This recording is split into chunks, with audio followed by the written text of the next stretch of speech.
Olá, tudo bem? Muito obrigado pela audiência. Nós estamos começando mais um Baú de Votu.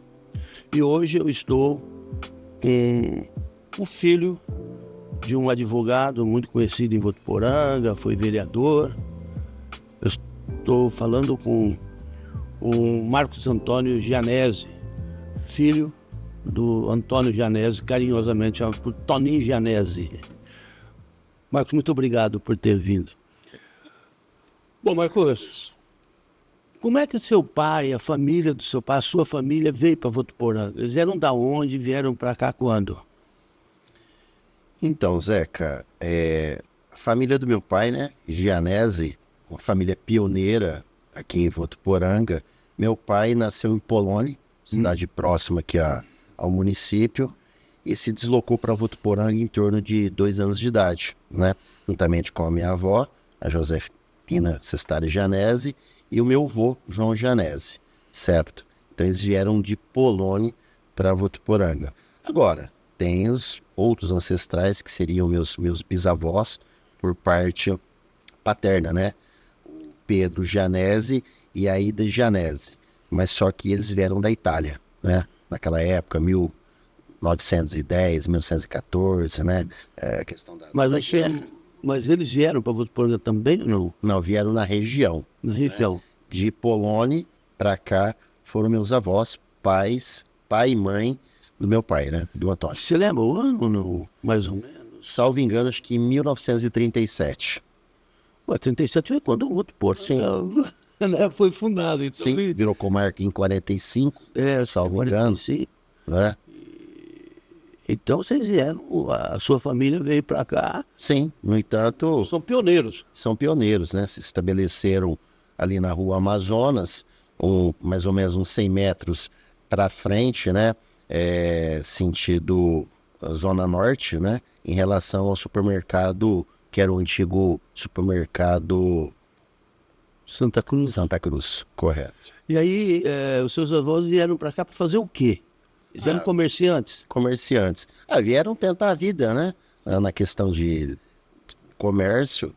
Inclusive, a venda que se destacou em Votuporanga naquela época de secos e molhados era do meu avô, né? O João Gianese. Se tivesse dado seguimento, é que meu avô também morreu novo, né? Veio falecer novo, e a mulher, a minha avó, não teve outra alternativa a não ser encerrar as atividades, que era somente o meu avô que tocava, que era o cabeça, juntamente com o auxílio dela. Mas a minha avó naquela época, como toda mulher, era dona de casa, era cuidar dos filhos e auxiliar o marido no que era possível. Mas aí meu pai tomou outro segmento. O meu tio, o Ivo Gianese, infelizmente hoje falecido, né? Mas embora viveu um pouco mais que meu pai, e também tomou outro segmento, e a casa de secos e molhados praticamente veio tomar um final, né? Agora, foi uma das primeiras, então, um dos primeiros estabelecimentos secos e molhados de Sim, Votuporanga. sim. Era muito importante, pelo menos as referências que eu tenho, né? Você lembra como é que chamava? Você sabe? Eu acho que era Gianese, né? Gianese, né? Acho que era Casa de Secos e Molhados Gianese, salvo engano. Sei. Bom, e não o Amazonas, porque era praticamente o Amazonas, a única da cidade, né? Era tudo terra, Era né? tudo terra. Era ali ao lado do Atílio Mantovani, que era folheiro. Né? Folheiro, seu Sim. Atílio. Então ficava naquele parâmetro entre o seu Atílio e o Dr. Álvaro, né? Que era pediatra, inclusive. Sim. Foi meu pediatra quando eu era bem garoto, né? Então ficou naquela região ali. Bom, e o teu pai, então, ele estudou aqui e tal, Sim. e ele foi fazer direito aonde? Em Rio Preto? Começou em Rio Preto e terminou em Uberlândia. Né? Tá. Posteriormente veio a denominar Universidade Federal de Uberlândia. Né? Tá. Aí ele se formou lá e acho que começou a exercer a profissão no escritório do doutor... onde é o corte cabeleireiro. Sei. Tinha um advogado... Oswaldo, isso. Oswaldo, inclusive, posteriormente ele se mudou para Pedra Preta, no estado do Mato Grosso, né? Mas era um bom advogado, né? Bem conceituado. Meu pai com certeza aprendeu muito com ele e começou a advogar, né? Meados de final da década de 70, início da década de 70, né? Sim. E praticamente advogou até os últimos dias da sua vida, né? Com o meu auxílio, né? Porque a doença que o acometeu, né? O impedia de deslocamento. Então, O que ele teve? câncer. Câncer. Faleceu de câncer. Ele era. Não se descobriu o tumor primário, somente o secundário. Sim. Mas foi em virtude do câncer. E você está falando do doutor Oswaldo, tem uma história que eu acho que você não sabe. E provavelmente o teu pai trabalhava ali com ele e lembrava disso. O doutor Oswaldo comprou um carro da Volks, que era do Aldo Ferreira, Certo. e ele deu esse carro para o João Carlos. João Carlos era um cara para ir até Mato Grosso. Talvez ali em Pedra Preta, que ele devia ter propriedade ali. Sim. E carro zero, novo. Eu não sei se na ida ou na volta o carro fundiu o motor. Aí o seu Oswaldo, o doutor Oswaldo foi conversar com o Áureo. Só que é o seguinte, aí há duas versões. Uma, que o Áureo falava que o João Carlos não seguiu as normas, tal. Então foi negligência dele ter fundido o motor. E o doutor Oswaldo não queria saber, queria outro. E acabou não dando. Então ele deixou em frente à casa dele, por um bom tempo, aquele carro e estava escrito: carro fundiu com não sei quantos quilômetros, comprado na Marabú e tal. Isso foi Um auê, né? um auê na cidade. E provavelmente o teu pai, você fala, doutor Oswaldo, eu sempre lembro dessa história. Bom, e aí ele montou o escritório dele, Sim. né?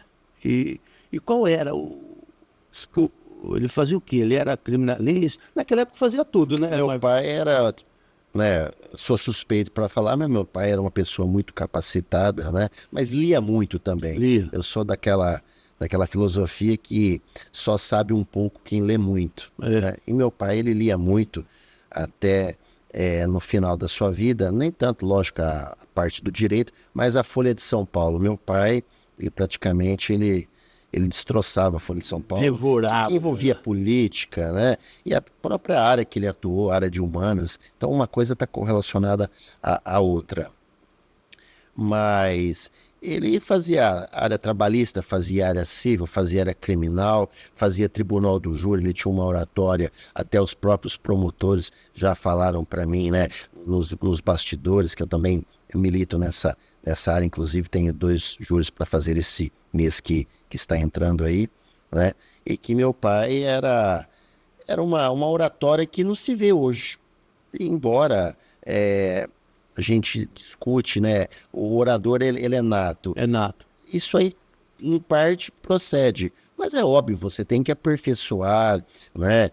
Conhecimento, postura, dicção, uma série de estratégias. Mas ele tinha informações, né? Presença de espírito, mas ele tinha tudo aquela bagagem com ele, né?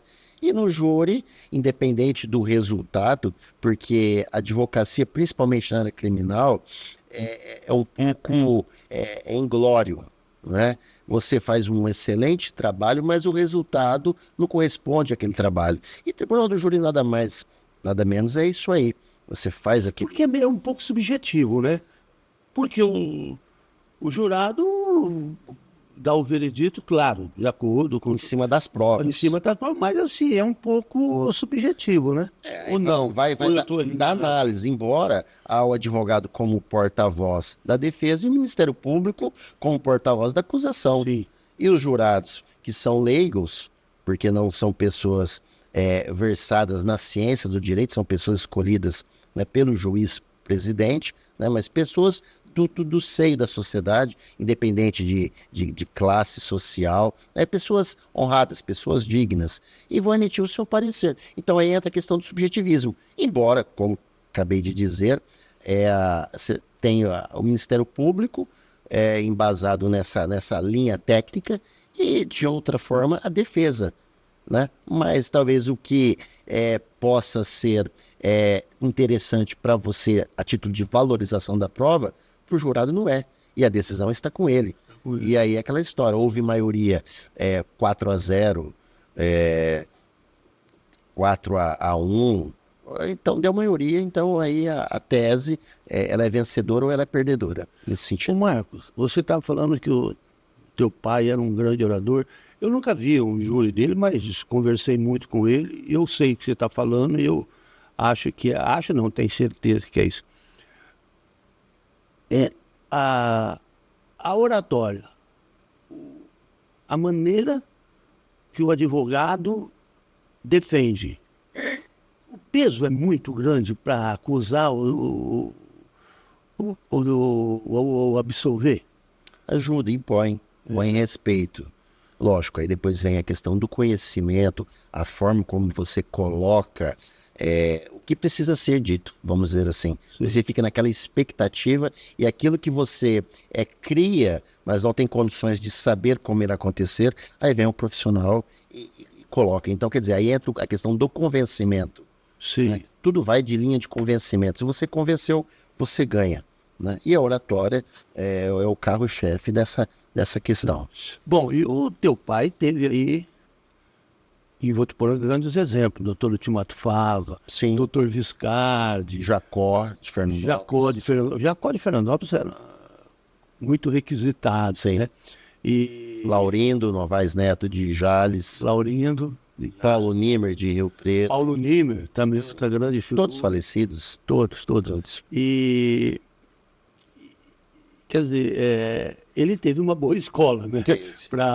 Porque isso é muito importante, né? Você assistir, né, os júris, porque isso você assimila muita coisa, né? Com certeza. Inclusive, meu pai deixou uma vasta biblioteca, principalmente na área criminal, né? Que eu tenho o prazer de falar que estão todos esses livros comigo. Então, muita literatura de grande gabarito. Evandro Lins e Silva, Sim. Valdir Troncoso Pérez, né? São figuras emblemáticas, nacionais, né? De renome até internacional.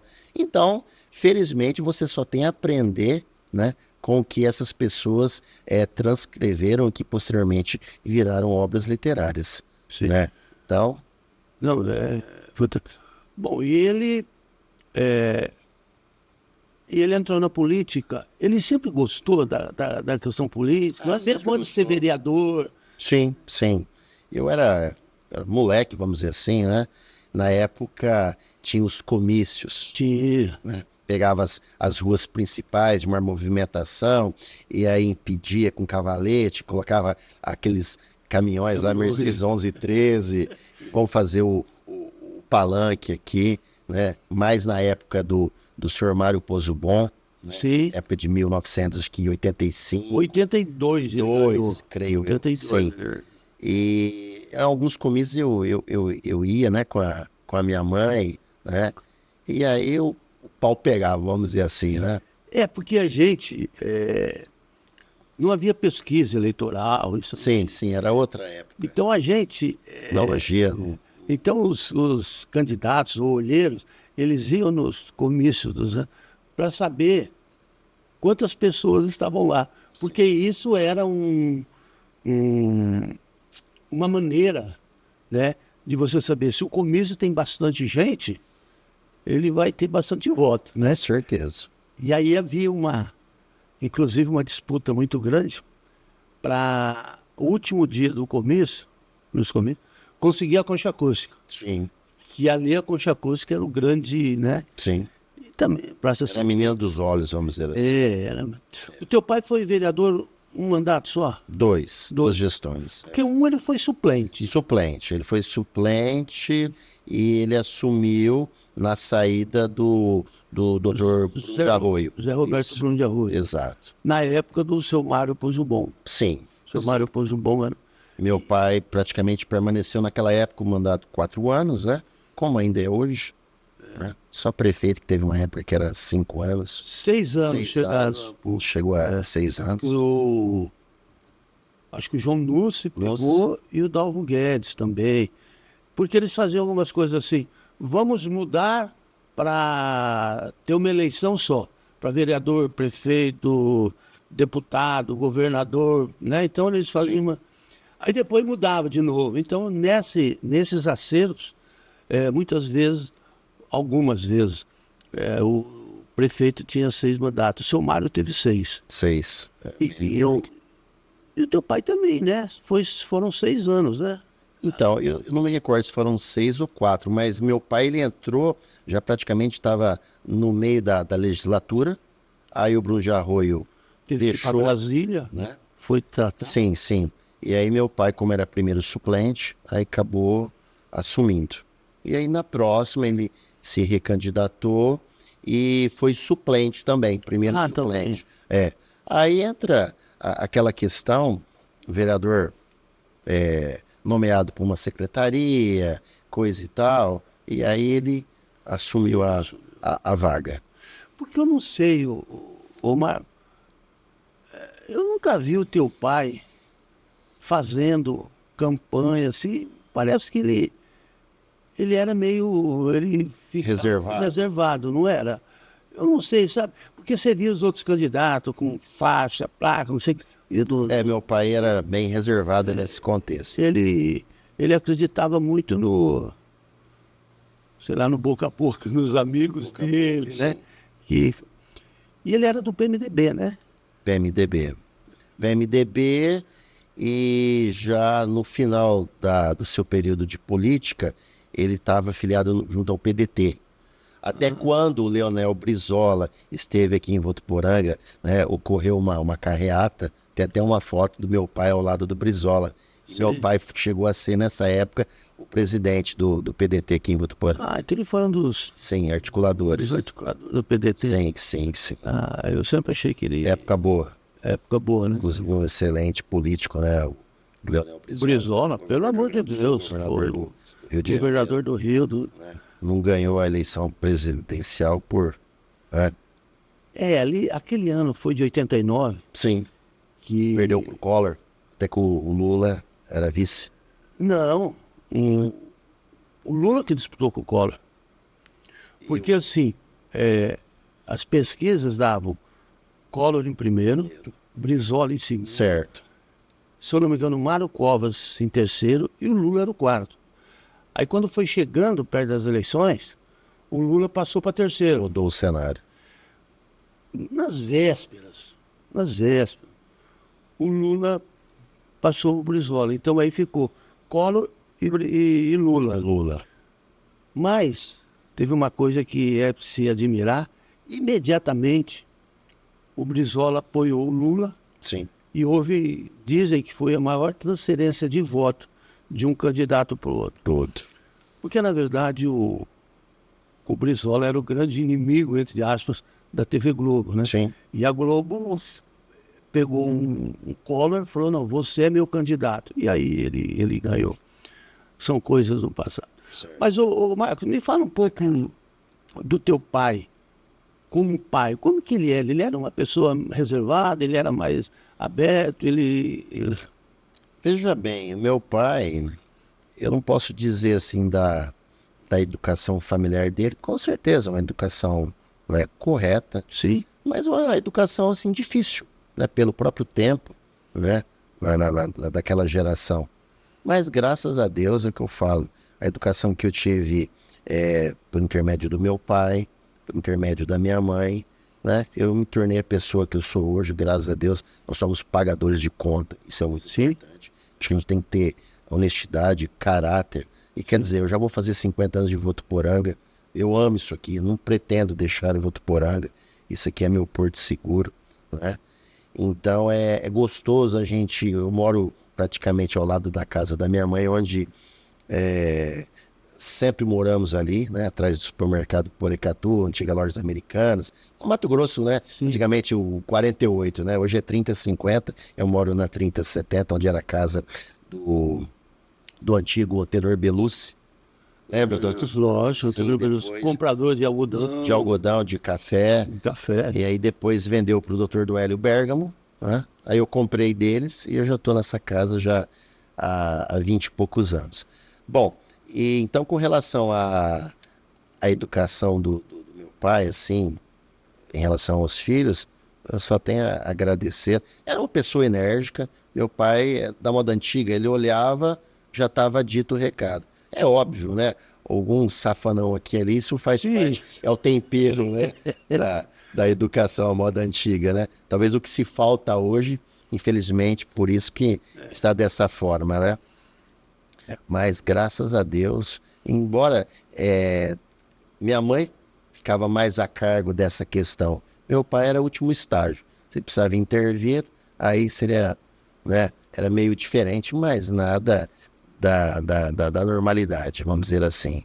Mas aquela história me ajudou junto à minha faculdade, à minha universidade, com a colaboração da minha mãe, né? E quando eu me formei, eu pensava em ir para São Paulo, tentar a vida em São Paulo, mas é aquela história, né? Naquela cidade de pedra lá, Nossa, né? Complicado. é complicado e você sem referência alguma, é difícil. Então, aquela história, Marcos, volta para Votuporanga, eu já estou divulgando aqui já há muitos anos, eu acho que vai ser melhor para você começar a engatinhar profissionalmente. Foi o que eu fiz, aí meu pai montou um escritório para mim, juntamente com a colaboração dele. Mas você trabalhou com ele assim ou Cheguei a não? trabalhar em torno de 4 anos. Sei. 4 anos, né? Aí peguei um júri que eu me inscrevi na assistência judiciária, daquele Luizão da linha direta, né? Sei. Que tinha matado a sogra em Valentim Gentil, aí ficou foragido. Aí tinha aquele programa Linha Direta do finado. Sei. Como é que ele chamava? Nossa, eu tô vendo ele Ele aqui. até faleceu de câncer, Faleceu de câncer né? também. Era um grande apresentador. E aí passou esse programa, no outro dia, Rezende. Marcelo Rezende. Marcelo Rezende. Marcelo Rezende, correto. Já pegaram esse Luizão lá em São Paulo, trabalhava na casa do investigador de polícia, e o investigador de polícia estava assistindo o programa, porque tudo é correlacionado, né, investigação policial, e eu falei, mas esse rapaz trabalha aqui na minha casa. Aí a casa caiu, vamos dizer assim, né? E aí prenderam e já recambiaram ele para Votuporanga, e o processo que estava, na época, né, ficava suspenso. Até hoje, dependendo das circunstâncias, foi advogado dativo. Aí já teve que nomear um advogado e eu estava inscrito na assistência, né? Inclusive na área de júri. Aí já me nomeou, mas eu peguei um abacaxi, nunca tinha feito. Foi o primeiro. Foi o primeiro, um júri de conotação nacional, vamos dizer assim, né? Meu pai me ajudou muito e eu lembro muito, então isso aí contribuiu bastante para a minha desenvoltura, né, profissional, e hoje estamos calejados aí. Hoje. Vamos tocar até quando Deus permitir, né? Que é o que eu gosto de fazer. Teu pai não trabalhou em banco? Que eu tenha conhecimento, não. Não. Ele foi contador. Ah, ele foi contador. Ele foi contador na prefeitura de Pedranópolis e mas aí foi advogado, não contador, na prefeitura de Mira Estrela, na época do Santo, me parece, chamava o prefeito. Santo. Não sei se você recorda. Eu lembro do Estrela lá, do Dito Estrela. É bem antes, creio. Bem antes, né? Foi bem antes. Então pegava a jardineira e ia para Sebastianópolis, né? Ia desculpa, Sebastianópolis não. Mira Estrela. Mira Estrela e depois de Paris, Pedranópolis. Pedranópolis, né? Aí ele era contador, no caso, e inclusive ele... Mas ele já era formado advogado ou não? Não, ele não era ainda, né? Não. Ele tinha feito o curso no antigo colégio comercial. É o Cruzeiro do Sul. Certo, né? Isso aí é o que a gente tem de conhecimento. E aí foi abandonando essa área inicial e aí solidificou de vez na advocacia. Ah, então ele estudou lá no Cruzeiro do Sul. Estudou. Porque ali era perto praticamente era a mesma quadra, né? A quadra de cima, ele morava na quadra de baixo, pertinho, né? Sim. Quer dizer, de 100 e poucos metros da residência do meu avô, da minha avó, da escola, né? Colégio técnico, não seria isso, né? Era um colégio técnico, era Cruzeiro do Sul, era um colégio para contador, Sim. técnico de contabilidade. Contabilidade. Você se formava como técnico de contabilidade. Aí depois, se quisesse, ia fazer faculdade. Os aperfeiçoamentos É. relativo à área. Então, É isso. não, sabe por quê? Eu via o seu pai, ele era uma pessoa bom de conversa, bom de papo, mas ele era meio reservadão também, ele não se empolgava, sabe, com as coisas, mesmo quando vereador, né? Ele era um cara bastante Centrado. centrado, né? Ele era um cara assim. Então eu imagino que ele também fazendo um júri, ele devia ter uma postura, né? Postura ímpar. Sim. Né? Uma postura respeitosa. É aquela história, é o bom trato que se exige, que infelizmente a gente não costuma ver, né, com os profissionais que hoje aí estão. É bate-boca, é deslealdade, é uma falta do trato profissional, infelizmente. Mas isso aí é culpa dos bancos escolares, né? Infelizmente, a evolução da humanidade nessa questão, em vez de melhorar, deixa a desejar. Infelizmente. Não só os bancos escolares, mas também em casa, né? Porque a educação Começa em casa. começa em casa, né? É a gema, né? Sim. Sim. E você disse que começou com o seu pai, né? Sim. Uma coisa que eu pergunto, quando que o teu pai faleceu? 31 de janeiro de 2004. 2004. Fez 20 anos esse ano. Nossa, faz tempo, hein? Já faz um tempinho. Ao mesmo tempo, né? Se faz 2 décadas e parece que faz uns 5 anos. Parece que foi ontem. É. E ele, o Marcos, ele era aquela pessoa que tinha intenção de comprar imóveis, né? Ou era uma pessoa mais na boa? Vamos viver o hoje. Meu pai, de família simples, humilde, né? Mas uma família, graças a Deus, honrada. Mas ele não tinha pretensões de adquirir, amelhar patrimônio, né? Nós, graças a Deus, tivemos a nossa casa ali, né? Com os impostos pagos, né, em dias. Meu pai era uma vida simples, um carro normal, não tinha vaidade quanto a isso, né? Meu pai era o mesmo tratamento, pessoas com poder aquisitivo, né, acima da média. Meu pai também tinha muito relacionamento com pessoas muito humildes. Sim. Para isso que ele usava a política. Quantos e quantos processos que após o falecimento do meu pai, clientes foram no escritório e era como era processos dele. Então a gente não tem aquele vínculo. A gente escuta alguma coisa ou outra, mas cada um no seu quadrado, vamos dizer assim. Eu fazia o meu trabalho, ele fazia o dele. E aí depois começou a aparecer aquela gama de clientes. E você vê que era tudo sem cobrar honorários.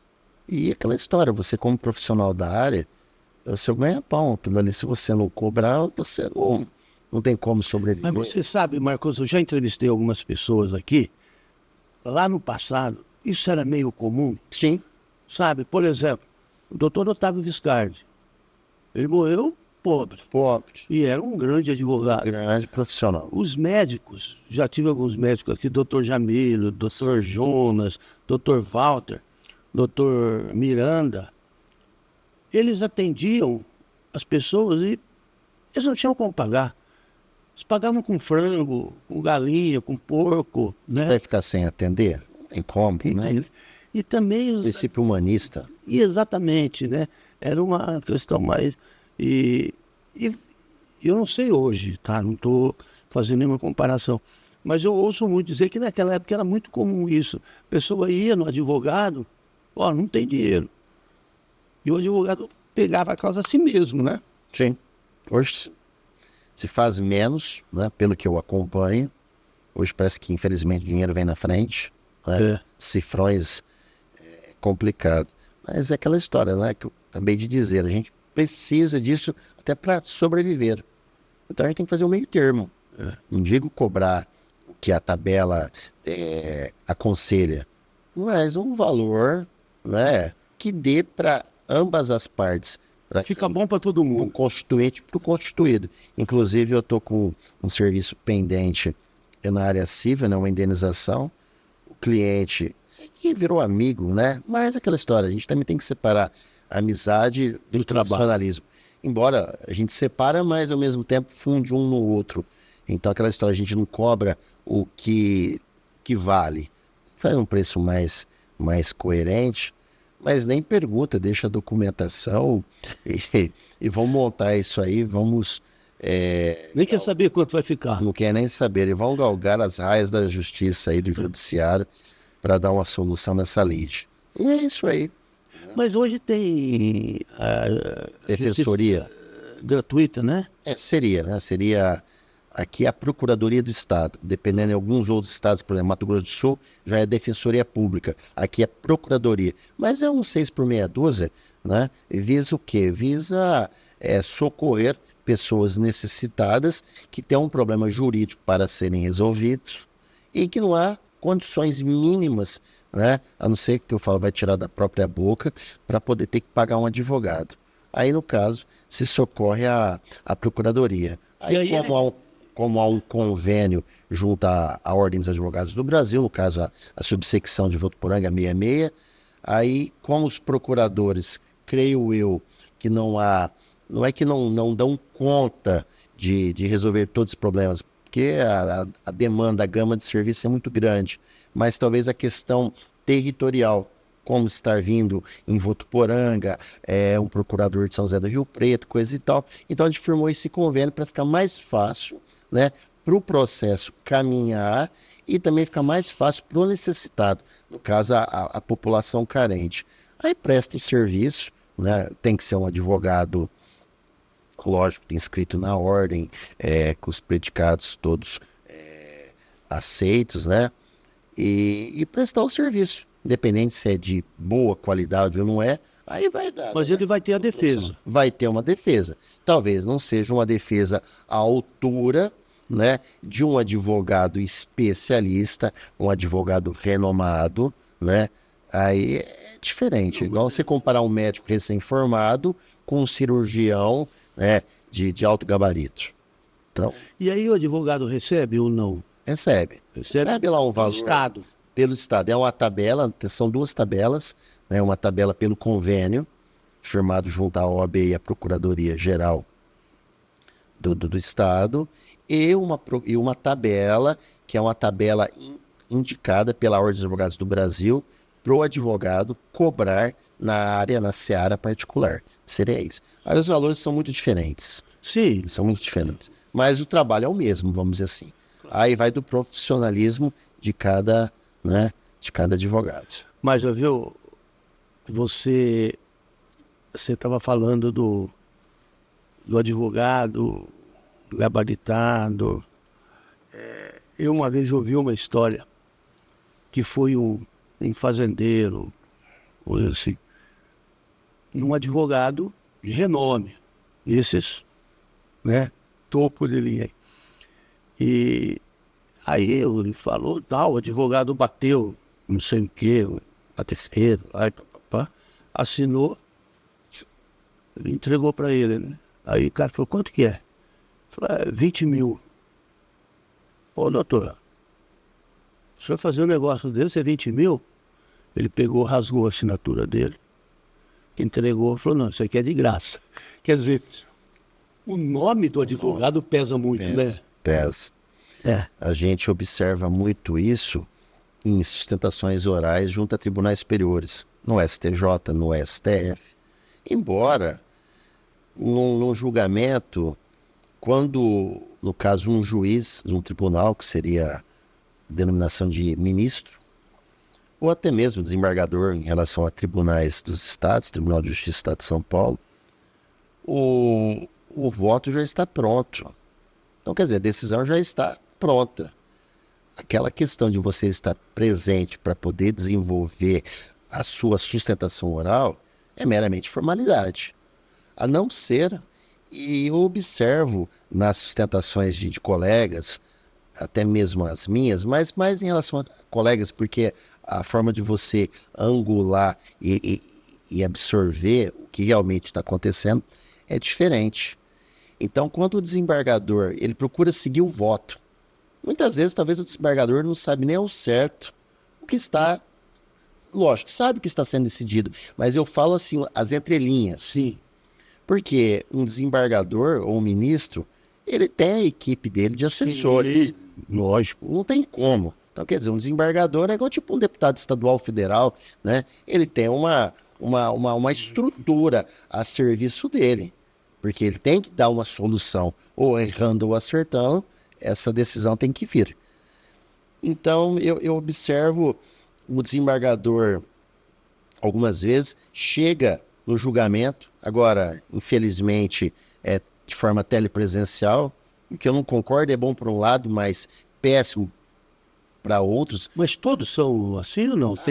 Alguns são presenciais, né? Tem juízes, né, dentro do conservadorismo, que ainda estão fazendo Sim. a audiência de forma presencial. É ruim quando é uma testemunha de outra cidade, Sim. é a parte de outra cidade, envolve deslocamento, né?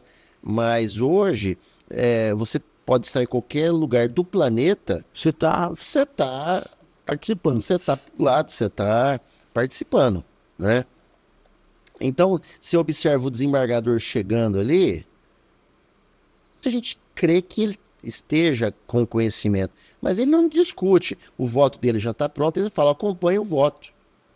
Agora, lógico, tem um relator, tem um revisor, mas tem desembargador ali que a gente observa mais Tribunal de Justiça, acompanha o voto. Então, será que ele acompanhando o voto, mas ele está realmente 100% por dentro do que está sendo discutido? Então, deixa um pouco a desejar nessa questão. Então deixa eu entender melhor. Mas só finalizando, Pois não. aí aquela questão lá dos advogados de renome.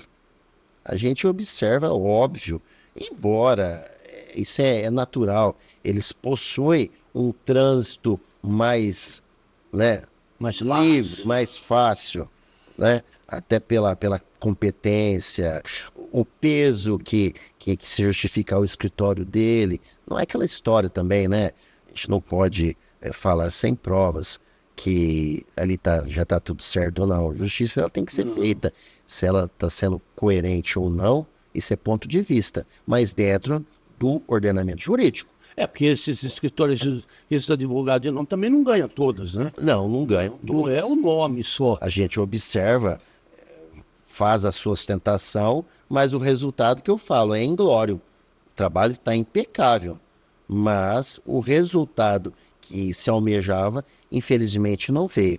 Agora, a gente vê muita coisa aí que não tem como acontecer daquela forma e acontece. Então, aí, né, fica para a gente devagar sobre essas questões aí. Então vamos lá. Deixa eu entender. Vamos pegar o Supremo Tribunal Federal. Né? Sim. Primeira turma, segunda Primeira turma, segunda turma, tal. elementos. Aí, Estes. os advogados fazem a defesa por escrito. Sim. Por escrito. Escrito. Hoje, digital. Mas se você vai ter que preparar ela no computador, escrito. seria por escrito. Converte em PDF. E aí, os juízes, os integrantes do tribunal, recebem essa defesa, certo? Cada Sim. um recebe a defesa, Pretensão. a pretensão. E vamos colocar conceitualmente, eles vão ler e vão ter a lei nessa defesa por escrito.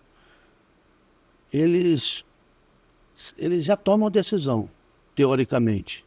E aí, quando o advogado vai fazer a defesa no plenário, a chance dele reverter esse voto é muito pequena. A não ser que o integrante da Câmara, né, no caso um ministro, se tratando do Supremo, como você disse, pedir vista, termo de vista. Porque tem alguma coisa ali que deixou ele em dúvida. Na defesa. Sim, na Na defesa. defesa Isso, oral. Na sua defesa oral. Embora aquilo que você está falando, né, de corpo presente, Você já tem Já está tudo ali no anteriormente escrito. Você não vai postular algo de forma escrita e chegar lá E fazer pessoalmente e fazer uma outra enquete jurídica. Tem que ser no mesmo perfil. Senão não tem como. Porque aquela história, você coloca um pé numa canoa ou em outra. Não tem como. Certo? Então você tem que estar alinhado para você reforçar, para justificar o porquê que você está presente. E, no entanto, que já tem ali 4 linhas, vamos dizer assim, né, do que você pretende em relação ao direito do seu cliente. Então, quando o juiz, sei lá, o ministro, pede Julgador. o julgador, ele pede vistas, provavelmente ele ouviu algo que ele não tinha observado no escrito. Então ele pede vistas para estudar melhor o caso. Correto. É isso. Correto, porque ele não está 100% seguro de que a decisão que tem que ser tomada ali é a correta, porque ele pode cometer uma injustiça. Então ele tem que ter 100% de certeza daquilo que ele está falando em relação aos fatos que lhes são apresentados, que tem o quê? O ordenamento jurídico, as leis, né? Para poder balizar, respaldar esse entendimento, para que se faça justiça. Janesse, eu acho que agora não teve uma mudança. Mas até um tempo atrás, vamos supor, eu era condenado. Na área criminal, vamos dizer assim. Na área criminal, por alguma coisa. Possível. E os juízes e os advogados entravam com recurso de apelação. para ir prorrogando isso, para ir protelando Sim. a minha, né? Então, e muitas vezes não tinha qualquer novidade, mas eles entravam com a mesma... Só para deixar vivo... Isso acabou, né? Não é que acabou. Sim, realmente houve mudança. Hoje, se o magistrado ele entender que a finalidade do recurso é meramente protelatório, há imposição de multa. Tá. Na área criminal, o próprio Código de Processo Penal, ele estipula a questão da multa, embora aquela história tem que haver entre Ministério Público, entre Judiciário e advogado, uma harmonia. Ninguém ali é patrão de ninguém. Sim. Eu tenho a minha autonomia como liberal, como advogado, o Ministério Público pertence à instituição Ministério Público, né, órgão acusador, e o Judiciário. Então não é aquela história, o juiz é o patrão. Não há patrão. Ele representa um poder onde ele tem que distribuir a justiça. O Ministério Público, na área criminal, acusado. E nós defendemos. No entanto, que essa relação triangular, ela tem que existir. Não tem como haver um julgamento respeitando o devido processo legal, né? Artigo 5º, inciso 55 da Constituição Federal, que é o quê? Que é o contraditório para a defesa. Não tem como uma pessoa ser julgada, aliás, ela ser processada, julgada, condenada ou absolvida, sem um advogado. Sim. Isso aí no entanto, que o artigo 133 da Constituição Federal fala, o advogado, ele é indispensável à função da justiça, assim como o Ministério Público, no artigo 128 e seguintes, é essencial à administração da justiça, que são termos praticamente semelhantes. Quer dizer, um não pode andar sem o outro. Sim. Então, essa é a finalidade.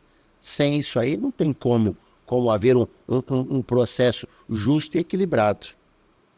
E você, olha, antigamente não tinha isso pela televisão, então na minha cabeça, eu achava que quando o STF dava uma decisão era por unanimidade. Depois que nós começamos a descobrir que não é. Agora, nos Estados Unidos, me corrija se eu estiver errado, tal.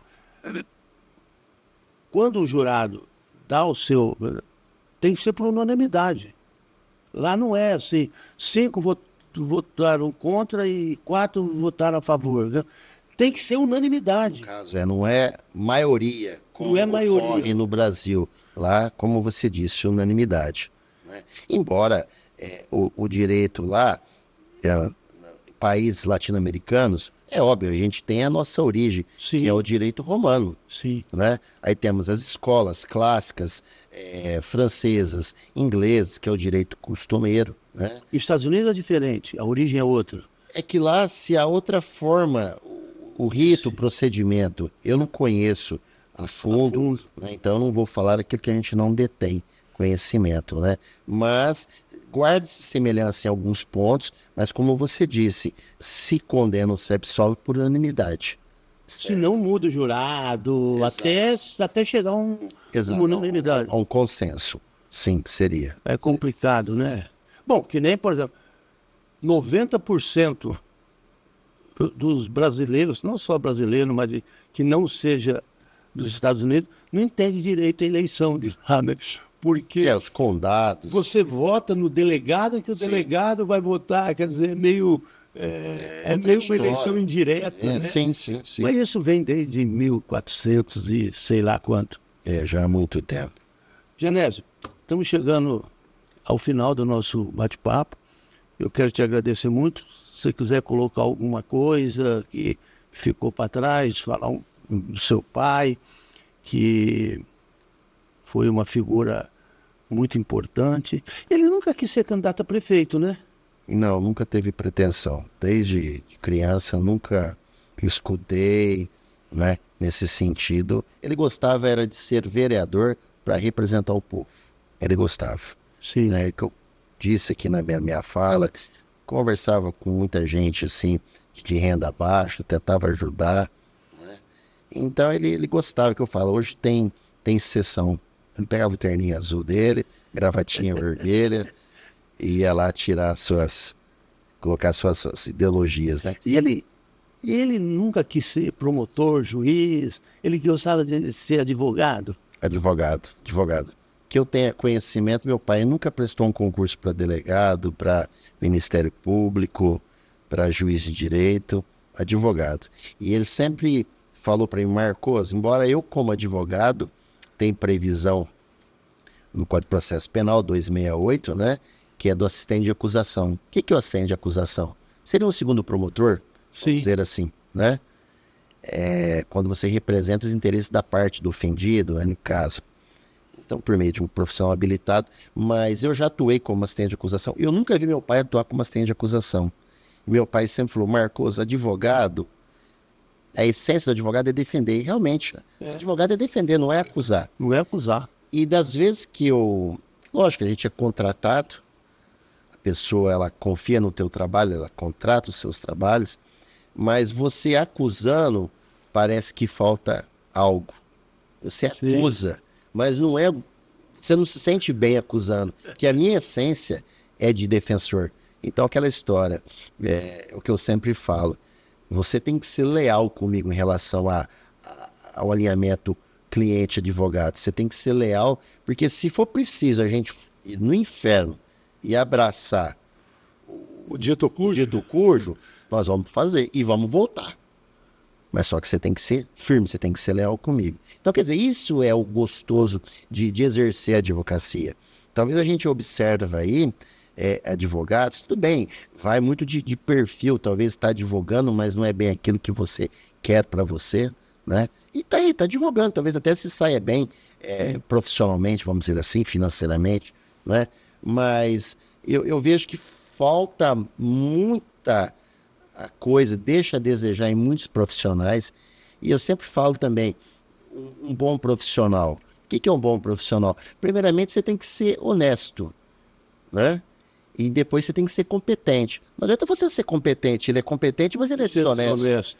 Certo? Então, primeiro você tem que ser honesto e depois você ser competente. Com certeza é questão de tempo, o profissionalismo vai alavancar, a sociedade vai ficar sabendo quem é você, né? Vai ver o seu trabalho, vai ver a sua conduta como cidadão de bem, né? As classes sociais, isso aí tudo é uma junção, vem a somar. É a ética, né? É a ética. Inclusive, é o que eu falo, eu tive no meu exame de ordem, né? Até mudou atualmente, mas foi o 105º que eu prestei, né? Era 2 fases, inclusive até prestei na cidade de São Carlos, não foi nem em Votuporanga, que nem existia direito aqui na época, né? e tem essa questão da ética. No entanto, que tem um livrinho que nós recebemos, né, que é o Código de Ética do Profissional. Isso aí é fundamental. Ensina como é que você tem que proceder para com o Ministério Público, para com o magistrado, para com os servidores, para com o cliente. Isso é muito importante. E o próprio Estatuto da Ordem, que é a Lei 9.000 e alguma coisa, né? Que fala que são os direitos e deveres do profissional. E o Código de Ética, querendo ou não, entanto, que ele está adicionado ao Estatuto. Né? Uma coisa se entrelaça à outra. Isso aí faz um bom profissional.